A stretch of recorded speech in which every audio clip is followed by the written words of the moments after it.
तो स्वागत है आप सभी का तवर राजपूत मोटिवेशन में। और यहाँ पर हम लोग आज का जो बैंक निफ्टी का चार्ट एनालिसिस कर लेते हैं, उसके बाद में निफ्टी का, और उसके बाद में हम आज के जो स्टॉक्स है उनके बारे में एनालिसिस करेंगे।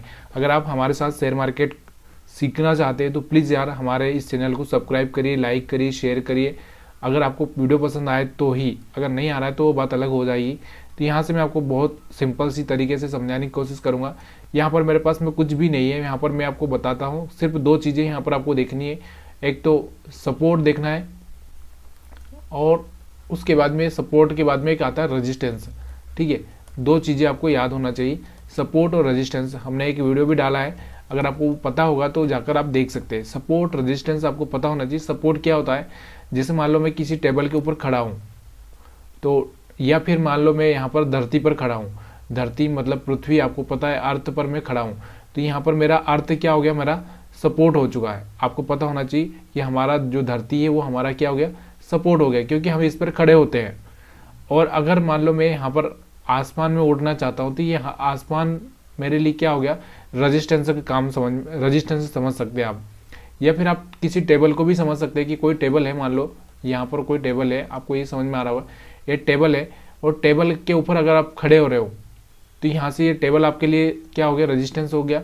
और उसके ऊपर मान लो छत है आपका, मान लो कोई घर का छत है, तो उसको अगर आप टच कर रहे हो तो ये आपके लिए रेजिस्टेंस हो गया। तो यहाँ से आपको ये सिंपल सी दो चीज़ें समझ के याद रखना चाहिए कि ये एक लाइन ऊपर है और एक लाइन है। अगर आप यहाँ पर खड़े हो तो इसको बोलेंगे हम सपोर्ट, और यहाँ पर अगर यहाँ से खड़े होकर यहाँ पर टच कर रहे हो तो इसको हम बोलेंगे रेजिस्टेंस। मतलब आप जहाँ टच कर रहे हो खड़े होकर उसको हम बोलते हैं रेजिस्टेंस, और जहाँ पर आप खड़े होते हो उसको बोलते हैं हम सपोर्ट। तो ये चीज़ें आपको समझ में आना चाहिए। तो यहाँ से जो दो लाइन है, यहाँ से देखो, यहाँ से मार्केट यहाँ तक गया, तो यहाँ से गया था, इसलिए हमको इसको क्या बोलना पड़ेगा, सपोर्ट बोलना पड़ेगा। और यहाँ से मार्केट नीचे आ रहा है तो हमें इसको बोलना पड़ेगा रेजिस्टेंस। मतलब यहाँ पे टच किया, टच करके यहाँ से टकराया। तो आपको पता होगा ना, जब भी हम कोई चीज़ें टच कर, मतलब ये आपको पता होगा कि जब हम किसी कांच को या किसी चीज़ को इस तरह से, मतलब वो टच होकर इस तरह से घूमता है, तो ये आपको पता होना चाहिए। छोटा सा रूल है, अगर समझ में नहीं आता है तो किसी भी तरह से आप, किसी भी एंगल से आप समझ सकते हैं। तो यहाँ से आपको सपोर्ट रेजिस्टेंस समझ में आ चुका होगा। अब RSI में बहुत सिंपल सी चीज़ है कि RSI जब 70 के पास में आ जाए, तो 70-80 के पास में आ जाए तो उसका नीचे जाना परफेक्ट है, मतलब नीचे जाएगा ही सही। जब 70-80 के आसपास आ जाएगा तो RSI को क्या करना पड़ेगा, नीचे जाना ही पड़ेगा। और जब वो 20-30 के आसपास आ जाएगा तो इसको ऊपर जाना ही पड़ेगा। तो ये दो चीज़ें होती, मतलब आपकी जो गाड़ी है, मान लो आपकी गाड़ी की स्पीड 100 है, 100 यहाँ से, अगर ये 100 से, यहाँ से 0 से 100 है, तो मतलब आप चलाओगे तो कहाँ तक लेके जाओगे, 100 तक। और 100 से अगर आप कम करोगे तो कहाँ तक लेके आओगे, 0 तक। तो ये सारी चीज़ें वैसे ही सेम है यहाँ पर। तो यहाँ पर भी मार्केट वैसे ही बिहेवियर करता है। इसमें कोई भी ज़्यादा कुछ समझने की, मतलब कुछ इतना डिफिकल्ट नहीं है कि मार्केट आपको समझ से बाहर है। तो यहाँ से आपको समझ में आ चुका होगा कि देखो, यहाँ पर मैंने रेजिस्टेंस लगाया है और यहाँ पर मैंने सपोर्ट लगाया है। तो मार्केट क्या किया, रेजिस्टेंस से, मतलब यहाँ से अगर हम बात करें, यहाँ गाड़ी की हमारी स्पीड कितनी थी, 100 किलोमीटर प्रति आवर, यानी कि 1 घंटे में 100 किलोमीटर थी। यहाँ से अब हमारी स्पीड कम होते होते कहाँ गई, 0 पर आ गई। अब 0 से वापस से हमारी स्पीड 0 होगी तो कहाँ जाएगी, फिर 100 तक जा सकती है, क्योंकि रोड अगर अच्छा हुआ तो 100 तक लेके जाएंगे। और कम हो गया, मतलब ख़राब हो गया या बंद करनी पड़ी या हम चाय पीने लग गए, तो यहाँ से 0 तक लेके आएंगे। तो सिंपल सी बात, यहाँ पर 100 तक लेके जाएंगे और 100 से फिर हम कहाँ लेके आएंगे, फिर 0 के आसपास ही लेके आएंगे। तो यही सिंपल सी चीज़ है। यहाँ पर आपको मैं यही RSI समझा रहा हूँ कि देखिए, यहाँ से RSI क्या हो चुका था, 30 के पास आ चुका था। 30 से RSI 70-80 के आसपास गया, फिर 70-80 से वापस से RSI कहाँ आ चुका है, 30 के आसपास आ चुका है, फिर यहाँ से वापस जा सकता है। तो ये सिर्फ मैं आपको समझाने के लिए कर रहा हूँ। ऐसा मार्केट में एक्चुअली ऐसा होता नहीं है, मतलब होता ऐसा है लेकिन आपको समझ में नहीं आएगा, क्योंकि मार्केट में कौन लोग रहते हैं, बड़े बड़े ऑपरेटर रहते हैं, वो आपको समझने नहीं देंगे। तो इस चीज़ को आपको समझ में आ रहा है तो प्लीज़ यार वीडियो को लाइक, शेयर, कमेंट करना मत भूलिएगा। तो यहाँ से आज के मार्केट को हम समझते थे कि मैंने आपको कल यहाँ से रेजिस्टेंस बताया था, यहाँ पर मैंने कल आपको बैंक निफ्टी का चार्ट नहीं बताया, लेकिन यहाँ पर हम लोग कल का जो देखेंगे तो यहाँ से रेजिस्टेंस है और यहाँ पर सपोर्ट है। ये समझ में आ चुका होगा कि जहाँ से मार्केट आया जहाँ ऊपर जाके मार्केट टच करके आया उसको हम रेजिस्टेंस बोलेंगे, और जहाँ पर मार्केट पहले से ही था उसी जगह पे हम अगर आता है तो हम उसको बोलते हैं रेजिस्टेंस। मतलब यहाँ से हम बोल सकते हैं कि जो हमारा घर है, घर हमारा क्या है, रेजिस्टेंस हमारा सपोर्ट हो गया, और हम जहाँ ऑफिस जाते हैं वो हमारा रेजिस्टेंस हो गया। तो ये आपको भी याद रखना चाहिए। तो ऐसा भी हो सकता है, या फिर आपका जो खेत है या फिर आप कहीं और कुछ काम करते हैं तो वहाँ पर जहाँ नौकरी करते हैं वो उसको समझ सकते हैं। तो रेजिस्टेंस पर आपको बार बार आना ही पड़ेगा, घर आना ही पड़ेगा, और आपको जॉब पर जाना ही पड़ेगा अगर जीना है तो। सिंपल सी बात। तो यहाँ से आपको समझ में आ ही चुकी होगी, इतना क्लियर करने की जरूरत नहीं। तो यहाँ से आप देखो हम कहाँ पर चल रहे हैं, रेजिस्टेंस पर चल रहे हैं। कहाँ पर चल रहे हैं, रेजिस्टेंस पर चल रहे हैं। तो रेजिस्टेंस पर हमको क्या प्लानिंग करना चाहिए, क्या प्लानिंग करना चाहिए, मैंने आपको बताया। रेजिस्टेंस से हम कहाँ जाएंगे, सपोर्ट की तरफ। तो यहाँ से आपको दिख रहा होगा सपोर्ट की तरफ। तो मतलब यहाँ पर अपने को क्या करना चाहिए, सेल सोचना चाहिए, सेल के बारे में सोचना चाहिए, सेल के बारे में सोचना चाहिए। तो सेल के बारे में सोचना, लेकिन सिग्नल मिलने का वेट करना है। ऐसा नहीं है कि आप सिग्नल देखो यहाँ से बार बार इस तरह से टच कर रहा है और जब ये पूरी तरह से फेल हो जाए तब जाके आपको यहाँ पर सेल करना चाहिए। तो यहाँ से अगर आप सेल करते तो एक अच्छा सा पैसा यहाँ पर आप बना सकते थे बैंक निफ्टी में। तो सिंपल से चार्ट समझ में आ चुका होगा। अभी दूसरा चार्ट हम देखते हैं निफ्टी 50 का। तो निफ्टी 50 का मैं आपको चार्ट समझाता हूँ। तो यहाँ से निफ्टी 50 का चार्ट देखोगे आप तो बहुत सिंपल सा चार्ट है। यहाँ पर आप देखो, यहाँ से आपको दिख रहा होगा सपोर्ट, यहाँ दिख रहा होगा आपको रेजिस्टेंस। तो रेजिस्टेंस से बार बार नीचे आने की कोशिश कर रहा है और सपोर्ट से वापस ऊपर जाने की कोशिश कर रहा है। तो आपको क्या करना चाहिए, सिंपली रेजिस्टेंस पर सेल करना है और सपोर्ट पर आपको बाई करना है। तो ये आपको समझ में आ चुका है। तो यहाँ से मेरे को इसको समझाने की ज़्यादा ज़रूरत नहीं। हमारे यहाँ पर चार्ट कहाँ आ चुका है, ओवरबॉट में आ चुका है। तो हमारा ओवरबॉट में आ चुका है, मतलब RSI हमारा 70 के ऊपर जा चुका है। तो हमको यहाँ पर क्या सोचना चाहिए, सेल के बारे में सोचना चाहिए। अब आपको बहुत सारे लोग यही बोलेंगे कि जब RSI 60 से ऊपर जाता है तो बाइंग के बारे में सोचना चाहिए। लेकिन यहाँ पर जो कहानी है सारी सारी उल्टी ही चलती है। मार्केट की जो बातें हैं सारी सारी उल्टी ही चलती है। तो प्लीज़ यार, अगर आपको उनका समझ में आ रहा है तो उनका देखिए। मैं ये नहीं बोल रहा हूँ कि मेरा ही वीडियो देखिए, लेकिन जो एक्चुअल में है वो मैं बताने की कोशिश कर रहा हूँ।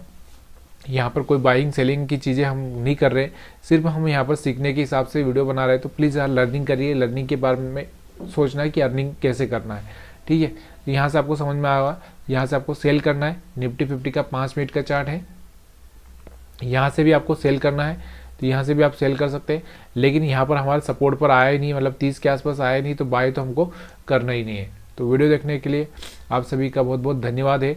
लेकिन प्लीज़ यार थोड़ा सा आपको ये सीखना है तो थोड़ा सा फोकस करना पड़ेगा। चलिए आज के जो खास शेयर हैं स्टॉक्स के बारे में हम जानते हैं कि कौन कौन से स्टॉक्स है जो आज एक अच्छा सा पैसा बना के दिए हैं मार्केट में। तो यहाँ पर मैं आपको बताऊँगा रेल विकास निगम, जिसके बारे में मैं आपको पहले से ही बोलता आ रहा हूँ कि रेल के बारे में आपको थोड़ा सा समझना चाहिए कि रेल एक बहुत ही अभी क्यों फोकस हो रहा है, क्योंकि यहाँ पर आपको पता है कि कौन कौन सी ट्रेनें, कितनी ट्रेनें चल रही है।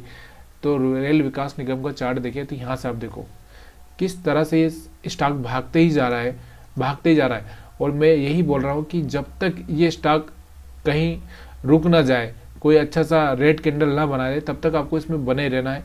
पहली बार में अगर आप बाइंग किए तो यहाँ पर स्टॉप लॉस रखना है।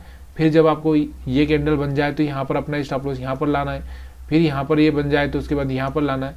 तो इस तरह से अपना स्टॉप लॉस को ट्रेल करते जाना है ताकि आपको यहाँ से समझ में आ जाए। तो हमने इसके बारे में शायद बात की होगी, यहाँ पर कहीं पे बात की थी, अगर आपने हमारा वीडियो देखा होगा कंटिन्यू। तो चलिए यहाँ पर एक अच्छा सा बन रहा है मौका, तो इस मौके का फ़ायदा उठाते रहिए। और इसके बारे में हम बात करें, देखिए यहाँ पर जब कोई स्टॉक पूरी तरह से बुलिश हो जाता है तो उसमें कभी भी आप सेलिंग के बारे में मत सोचिए, क्योंकि यहाँ पर जो खबरें होती है उसके बारे में वो अलग होती है। देखो यहाँ पर आपको दिख रहा होगा, यहाँ पर एक रेड कैंडल बना था, उसके बाद नीचे आया था। तो यहाँ पर भी एक रेड कैंडल बना था, नीचे आया था। लेकिन अभी जो लिमिट है ना एक अलग तरीके से चल रही है। यहाँ से कैंडल से देखो, यहाँ से कैंडल से कोई भी यहाँ पर आपको सिग्नल नहीं दे रही है। तो यहाँ से आप सेलिंग की तो बात ही मत करो, बाद में देखेंगे सेलिंग क्या करना है क्या नहीं करना है। इसके बाद अगले स्टॉक से की अगर हम बात करें तो GIC इंडिया का चार्ट देखते हैं हम लोग। GIC इंडिया, तो GIC इंडिया में यहाँ पर लिखता हूँ GIC।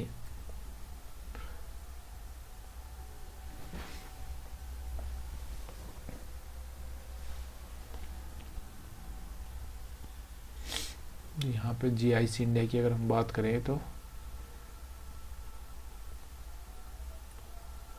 यहाँ पर देख सकते हो उसको, यहाँ से आपको GIC इंडिया, तो यहाँ से GIC इंडिया के बारे में भी मैंने आपको पहले ही बताया है कि देखो यहाँ से एक ब्रेकआउट देखने को मिला था। देखो यहाँ से एक ब्रेकआउट देखने को मिला था, फिर यहाँ से एक ब्रेकआउट देखने को मिला, अब वहाँ से दोबारा से यहाँ से एक ब्रेकआउट देखने को मिल रहा है।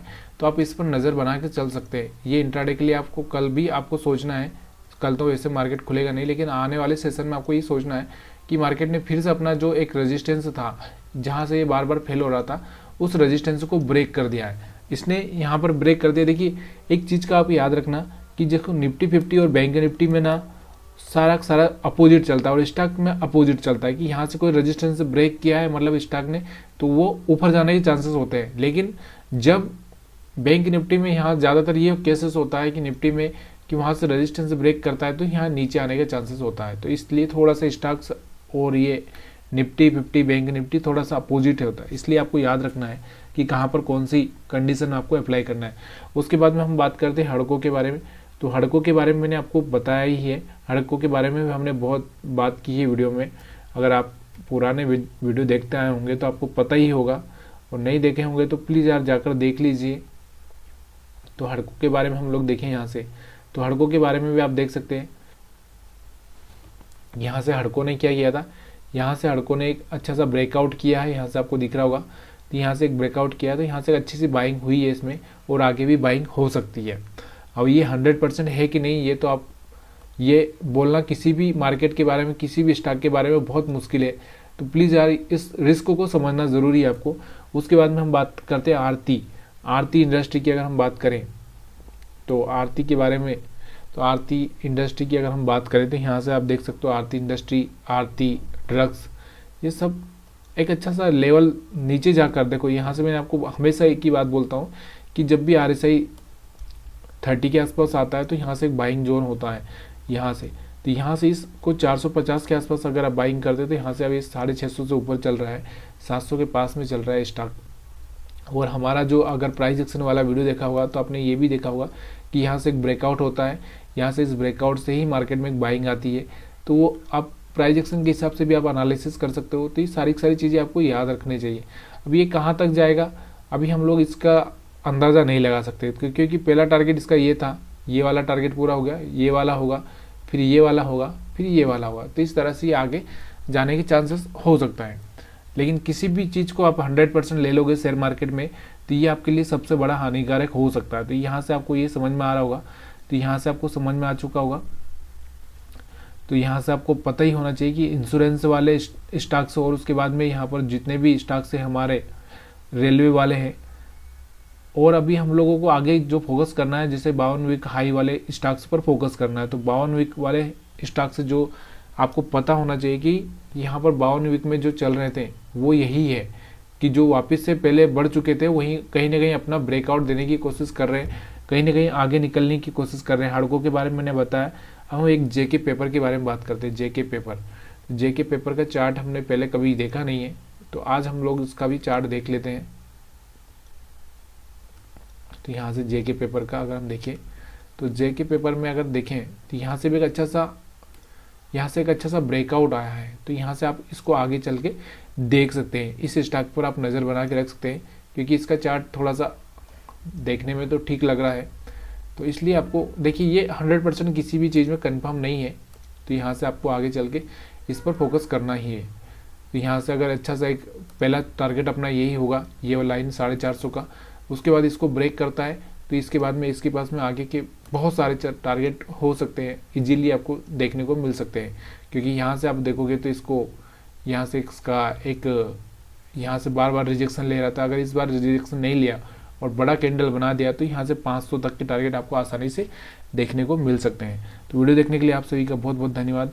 अगर वीडियो पसंद आया तो लाइक शेयर कमेंट करना मत भूलिएगा, और हमारा चार्ट एनालिसिस आपको समझ में आ रहा है तो प्लीज़ यार उसके बारे में भी बताइए ताकि हम कंटिन्यू कर पाएँ।